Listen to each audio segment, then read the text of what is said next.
Hey everyone, and welcome to this explainer.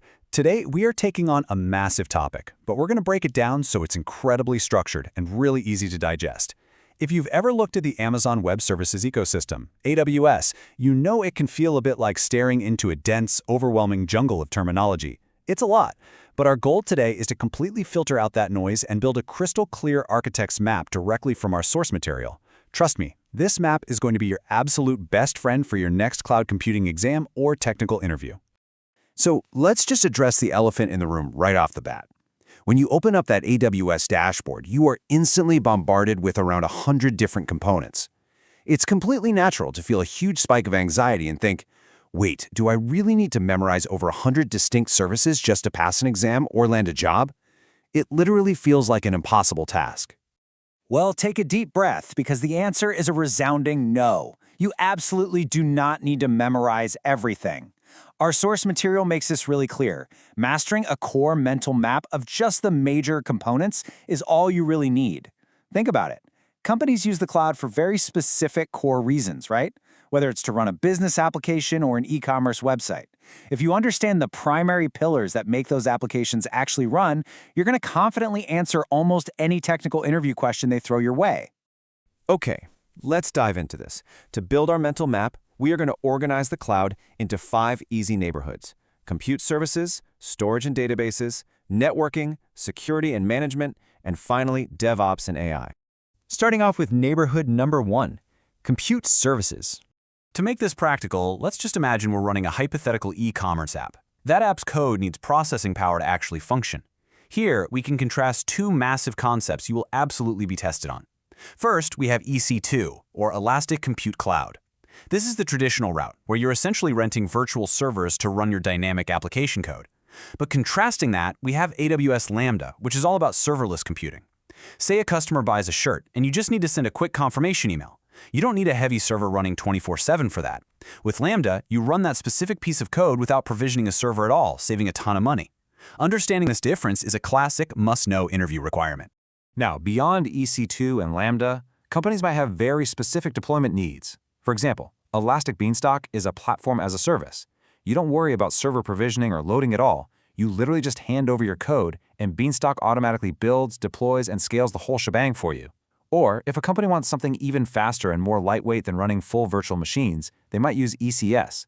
ECS supports containerization using Docker images. So, depending on what the business actually needs, you just choose the compute method that fits best. Moving right along to section 2, storage and databases. Because, let's face it, all that computation we just talked about cannot happen without data. Where do we actually keep our product photos, our videos, and our pricing? The crucial thing here is knowing which type of storage to use when. S3, or Simple Storage Service, is your absolute go-to for static data. All the HTML files and those high-res photos of shoes, they sit perfectly right in S3. But for the rapid, daily operational memory that your servers need to keep things running smoothly, you need EBS, or Elastic Block Store. EBS works in parallel with your EC2 servers to give you that super-fast dynamic memory access. Now, when you're tackling database questions in an interview, you have got to clearly separate structured from unstructured data.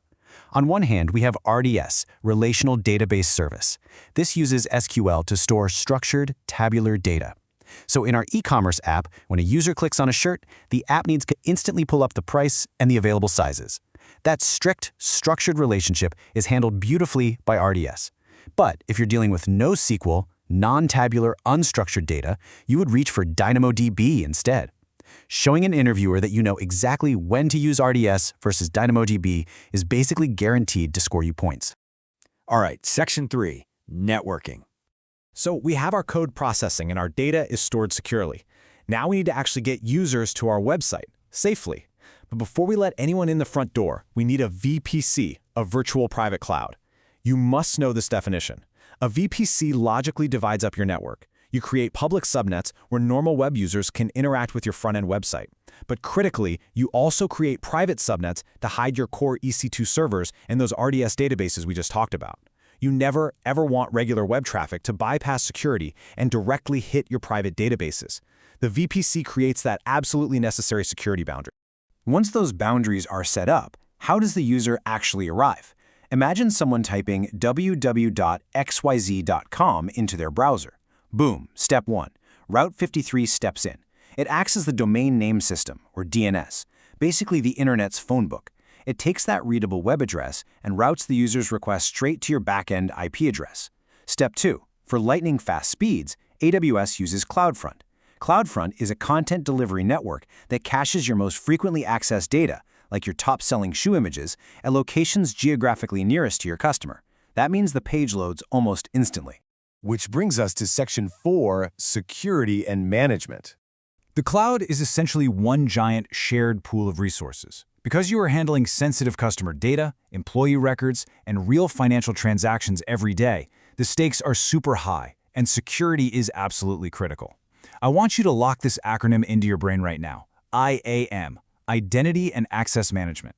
Think of this as the ultimate bouncer at the door. IAM handles user access, checks credentials, grants authorization, and performs all the auditing. Knowing exactly who is authorized to do what and tracking how much of the service they're using is just a fundamental concept for managing any cloud infrastructure securely. Let's look at how this builds up our defenses. On top of IAM, we have AWS Shield. This acts as a powerful firewall to protect your infrastructure against those daily malicious DDoS cyber attacks. But actually, stopping attacks is only half the battle. You also need to know exactly what is happening internally. That's where CloudWatch and CloudTrail come in.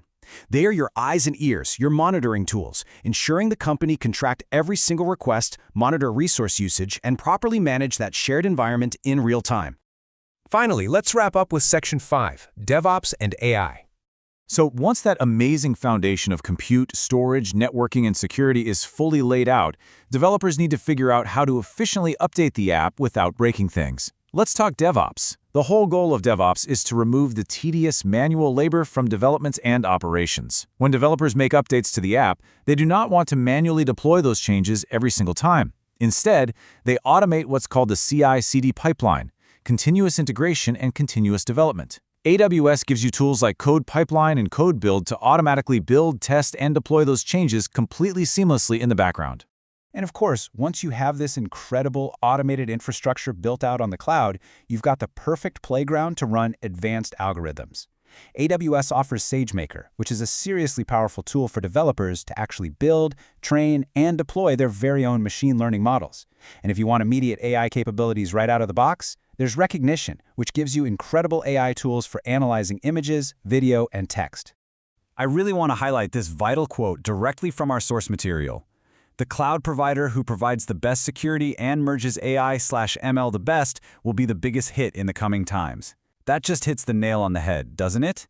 Security and artificial intelligence are absolutely the two most explosive areas of rapid growth today. For any IT professional wanting to future-proof their career, merging robust cloud security with machine learning capabilities is exactly where you should be focusing your energy.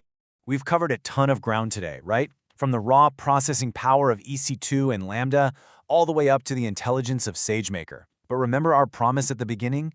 You don't need to learn 100 different services. You just need this foundational map. So I'm going to leave you with this provocative question. Which of these core AWS components are you going to dive into and master first to absolutely ace your next technical interview? Pick one, start building that expertise today, and good luck. Thanks so much for joining me on this explainer, and keep on learning.